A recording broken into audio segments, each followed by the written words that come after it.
Perfect अशी noodle आपली जे आहे ते रेडी झालेले आहेत. छानपैकी सर्व करून घेऊयात.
Welcome to Monika's magic pot.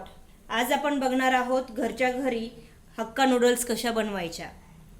याच्यामध्ये जास्तीत जास्त भाज्यांचा वापर इथे केलेला आहे, कारण की या भाज्या अशा आहेत ज्या शक्यतो मुलं खायला अवॉइड करतात. त्याच्यामुळे याच्या माध्यमातून आपण या भाज्या मुलांच्या पोटात सहज घालू शकतो. तर त्यासाठी लागणारं साहित्य काय आहे ते आपण पाहूयात.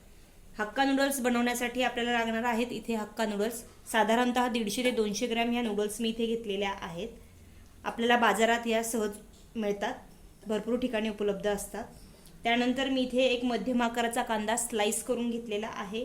1 वाटी कांद्याची पात स्वच्छ करून बारीक चिरून घेतलेली आहे. इथे मी सोया सॉस, चिली सॉस आणि टोमॅटो सॉस प्रत्येकी 1.5 टेबलस्पून घेतलेला आहे. त्याच्यानंतर बारीक चॉप केलेली कोबी आहे. बारीक स्लाइस केलेलं इथे मी शिमला मिरची घेतलेली आहे. जुलियनमध्ये कट केलेलं असं हे गाजर आहे. आणि इथे मी पाव चमचा घेतलेली आहे मिरपूड. इथे मी मुद्दामून मीठ आत्ता तुम्हाला दाखवलं नाही आहे, कारण की सॉसेसमध्ये भरपूर मिठाचं प्रमाण असतं. अगदीच गरज वाटली तर आपण सगळ्यात शेवटी टाकूयात. चला तर मग सगळ्यात आधी काय करायचं आहे, मी एका पॅनमध्ये पाणी उकळत ठेवलेलं आहे. त्यामध्ये आपण 2 ते 3 मिनिटांसाठी या हक्का नूडल्स ज्या आहेत त्या बॉईल करून घ्यायच्या आहेत. पाणी उकळलेलं आहे, त्यामध्ये मी ह्या नूडल्स टाकलेल्या आहेत. आणि आता आपण 2 ते 3 मिनिटांसाठी नूडल्स ज्या आहेत त्या साधारणतः 80% बॉईल करून घ्यायच्या आहेत. पूर्ण गाळ करायचा नाही आहे.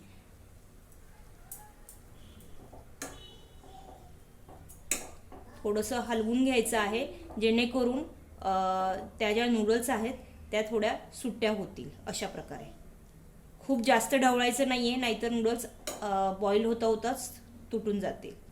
1-2 मिनिटांसाठी आपण फक्त ह्याला अर्ध कच्च्या अशा बॉईल करून घ्यायच्या आहेत.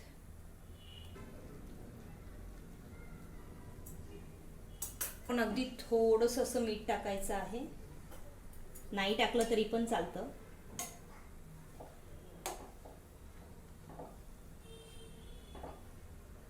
नूडल्स जे आहेत ते आपण स्ट्रेनरमध्ये ट्रान्सफर करून घेऊयात.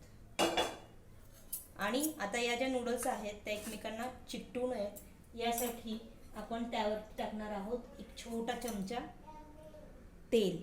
त्यामुळे त्या ज्या नूडल्स आहेत त्या सुट्या सुट्या राहतात. इथे मी लोखंडी कढई तापायला ठेवली आहे आणि त्यामध्ये 2 टेबलस्पून तेल टाकलेलं आहे. तुम्ही पण शक्यतो लोखंडी कढईचा वापर करा, कारण इंडो चायनीज पदार्थ आपण बाहेर पण पाहतो हे शक्यतो लोखंडी कढईतच बनवले जातात, त्यामुळे लोखंडी कढईचा वापर इथे करूयात. तर या तेलामध्ये आता मी ॲड करणार आहे, इथे 1 टेबलस्पून मी लसूण घेतलेला आहे. त्यामध्येच मी हा कांदा टाकणार आहे.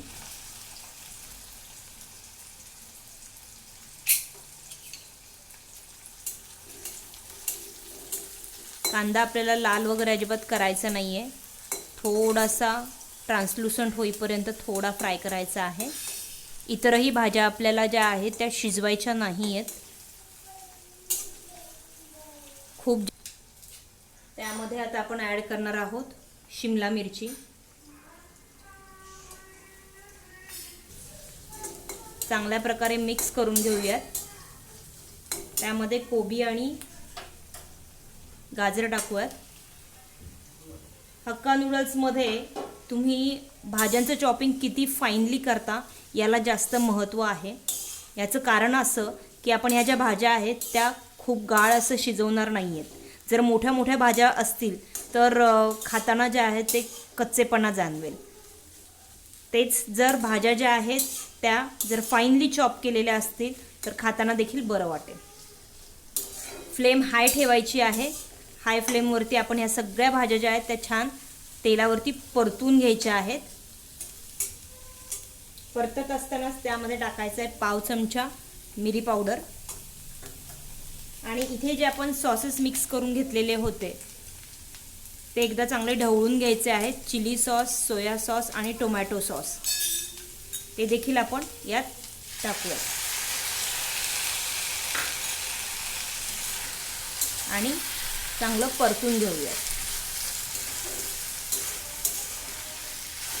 फ्लेम हायच ठेवायची आहे, कारण की जर फ्लेम बारीक ठेवली तर भाज्या ज्या आहेत त्या जास्त शिजतील. आपल्याला खूप जास्त अशा शिजवायच्या नाही आहेत. हे बघा. आता यामध्ये आपण टाकणार आहोत कांद्याची पात. थोडीशी मी ठेवणार आहे गार्निशिंगसाठी.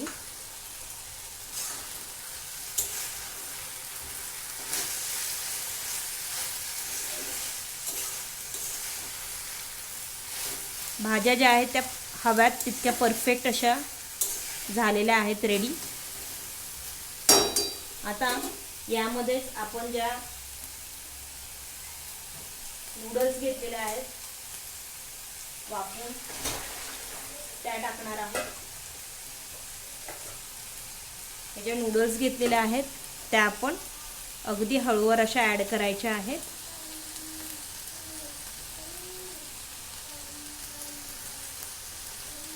जेणेकरून तुटल्या नाही पाहिजेत.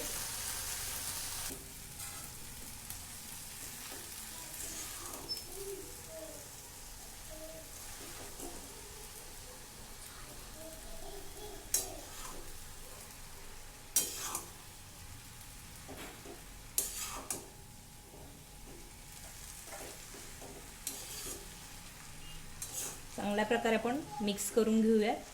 शक्य असेल तर 2 चमच्यांनी करूयात, म्हणजे नूडल्स जे आहेत त्या पटकन मिक्स होतील आणि तुटणार नाहीत. अशा प्रकारे नूडल्स जे आहेत त्या आपल्या रेडी झालेल्या आहेत. थोडंसं आपण आता याच्यामध्ये कांद्याची पात ॲड करूयात आणि आता छान सर्व करून घेऊयात. पाहत रहा मोनिकाज मॅजिक पॉट. पुन्हा एकदा भेटूयात अशाच एका छान रेसिपीसहित. Till then bye bye and enjoy.